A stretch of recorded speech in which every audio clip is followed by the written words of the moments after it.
Get ready with me while I tell you about why I got into Airbnb and just what it's like to be an Airbnb host and a mom. Maybe a little bit chaotic because, to be honest, I'm not the best at multitasking and talking at the same time, but I have to get ready to film this video as well, so we're gonna do it at the same time.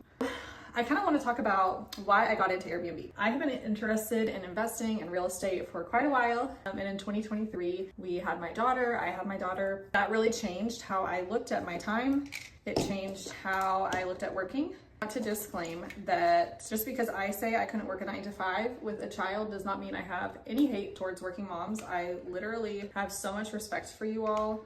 I'm not one of those women that is going to say, oh, you're letting other people raise your kids. I think that's absolutely ridiculous. Every single family has to do what's best for them. I was very motivated to find a career or opportunity that allowed me to have significant flexibility to be at home with my daughter part-time, but also have my own career. I really wanted identity and something I could create and I felt passionate about, while also balancing having time with my daughter while she was little and getting like those everyday moments. When we moved to my hometown, we were kind of on a crunch as far as time. And the housing market is crazy here, just like everywhere. It's hard for us to find a house, even harder for us to find a rental. And we stumbled upon this cute, adorable ranch style house that was close to the college campus that I went to. I knew it was in a really great area. I had a really good feeling about the house. We went and toured it and I just like fell in love with it. I thought it was such a like unique home. It was priced pretty well, and just like a really adorable established neighborhood. And I loved it. It had a really big backyard. And so we decided, instead of renting at the time, that we thought it would be a better financial decision for us to at least buy a house, even though we knew it wouldn't be our forever home, instead of renting. We bought this house. We kept passively looking for other homes. This home wasn't large enough as far as square footage and bedrooms for us to be able to grow our family. It was perfect for the time. So fast forward, after a few months, we ended up finding really like our dream home. And it happened a lot faster than we thought. This home that I'm standing in now had 11 offers on it within 48 hours. And we ended up getting the house, which is still crazy to me. Definitely all meant to be. So if you're looking for a house, my annoying encouragement is that it will all work out, even though no one likes to hear that. So then we had our home near the college town, and then this house I'm standing in, which is much closer to my husband's job. And so we started looking at it. Could we keep this house as an investment? And we also were gonna run into issues selling it before 2 years, all those things. Talk to your accountant about that. We started running numbers, and unfortunately, as a long-term rental, we were going to be in the negative. The year prior, I had spent a lot of time randomly listening to different Airbnb podcasts and short-term rental podcasts, honestly, because I just found them super interesting. I didn't actually think that that was something that we could ever do. The state that we were living at the time is really not short-term rental friendly, and the real estate market out there is actually wild, and you might as well just sell all your organs to own a home there. Decided to look into creating it as a short-term rental, and we were able to get a permit through the city. We just kind of dove right in. So that's kind of how we got into it. It kind of evolved over time. It wasn't necessarily a plan that I had always, but it also like checked every box of me wanting to have more flexibility while generating income for our family, and being able to be at home with her son. I will say it's been a super positive experience for us. I really have no complaints. Obviously it has its challenges, but it has been such a blessing to us. And so now I kind of already answered, like, was this an investment decision? It definitely was not an inherited property. Multiple people have asked me that on the different channels that I post these videos on, and it definitely was not inherited. So now let's get into like how we set it up, because we set it up really fast. When we moved out, it was like late August, very early September when we closed on our home that I'm standing in now. And football season was approaching, and I was hell-bent on getting this property listed for football season. I knew that that was going to be a big revenue generator, and we needed to be able to pay down the credit we had built for furnishing the home. So we really got it furnished in like a month, pretty passively while we lived there, while we were moving, unpacking our own personal boxes. We also worked on this other property. It was a fun but interesting project to do. If you've ever seen kind of memes about building furniture from IKEA with your husband, there were definitely moments like that. But there were also some really amazing memories. And we created this beautiful space that I'm so proud of.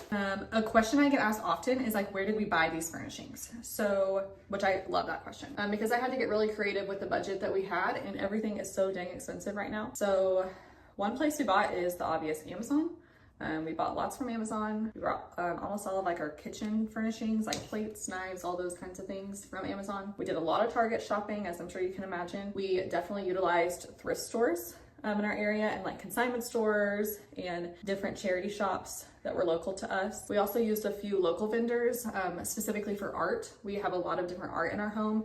We live close to some big like art museums, and I kind of found inspiration from there. And so we bought some local art, not some, a lot. And then a lot of our furniture was from a local furniture warehouse, and they worked with us so well and kind of helped create my vision that I was seeking, something really cozy but really good quality. We ordered from like Pottery Barn, West Elm. We have a lot of West Elm bedding, and then my favorite, Amy Selke, which is a like higher end bedding line.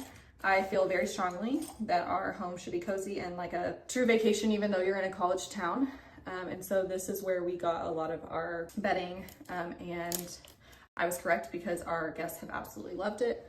They loved all the bedding, and that's been something highlighted in reviews since. We even had a guest stay with us this past January that ended up ordering all the bedding from the Airbnb for her personal home, which was truly one of the nicest compliments I've received from that Airbnb. So now our first guest. Our first guest was a mom visiting with her daughters to see their oldest daughter, who was a student, and with the tears. For me, this was like a very full circle moment. I loved that another mom-daughter duo was gonna enjoy our space. Wow, I'm so hormonal, I guess. And they just had like the best weekend. She told me all about it, about how much they enjoyed the space, how their daughters felt so at home there, how their daughters loved campus. Changed how I viewed our Airbnb very quickly. I quickly realized that this was more of a hospitality gig. I had heard it in all these podcasts, but it really clicked for me after these guests stayed that it's more about hospitality than real estate. And so we really started catering how we communicated with guests and how we set up the property from a hospitality standpoint. So we leave like snacks and drinks and different kind of small amenities in the bathroom because we want to offer great hospitality. And that has led to a lot of success. So challenges. So I'll leave you guys with kind of a funny story that I was talking to my mom about how well things were going a couple of weeks ago. And at this point, we've been managing this property for about 6 months, had just truly outstanding guests. And I was talking about how it's crazy like how well this has gone and how I've really just like, it seems too good to be true easy. And the next day I got to the property and our entire sewer line had backed up into our backyard. We had guests checking in like that day, I'm pretty sure.